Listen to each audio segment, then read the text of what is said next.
Comme nous l'avons déjà dit, chez nous on compte en moyenne 50 cm de pistes cyclables par habitant, contre 1,5 à 2 mètres dans les pays du nord de l'Europe.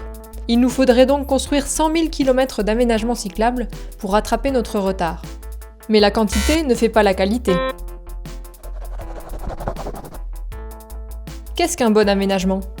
Les aménagements, on en a besoin en ville, grandes ou petites, en banlieue, mais aussi en campagne. Ils doivent être continus, c'est-à-dire sans coupure, rassurants pour les nouveaux cyclistes, directs, sans détour, adaptés au volume de trafic de demain et signalisés.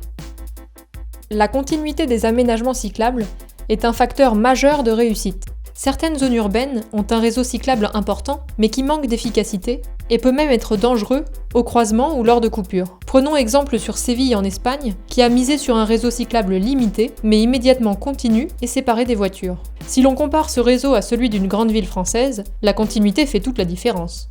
Si les bandes cyclables sur des voies au trafic modéré conviennent bien aux cyclistes habitués, les pistes cyclables séparées de la circulation automobile sont plus à même d'attirer de nouveaux pratiquants, en ville comme en campagne.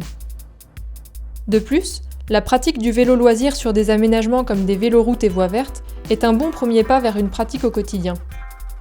Direct, sans détour, adapté au volume de trafic de demain. C'est l'objectif principal des autoroutes à vélo en gros développement au Danemark. Des voies larges, structurantes, rapides, prioritaires, qui permettent d'accueillir un nombre important de cyclistes.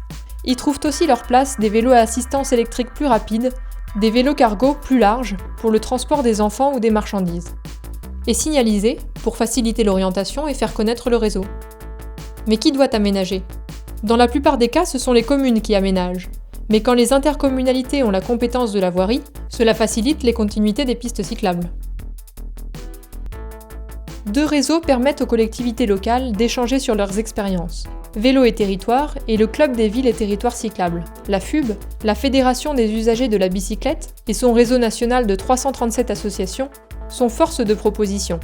En 2019, le baromètre des villes cyclables a recueilli 180 000 avis de cyclistes et repéré des points noirs à améliorer dans plus de 700 communes. L'ambition nationale est affichée. Les sources d'inspiration sont nombreuses, au sein même de notre territoire, mais aussi chez nos voisins du Nord comme du Sud. Et le savoir-faire est là. Nos élus locaux ont donc tous les outils en main pour mettre en œuvre de vraies politiques vélo de qualité.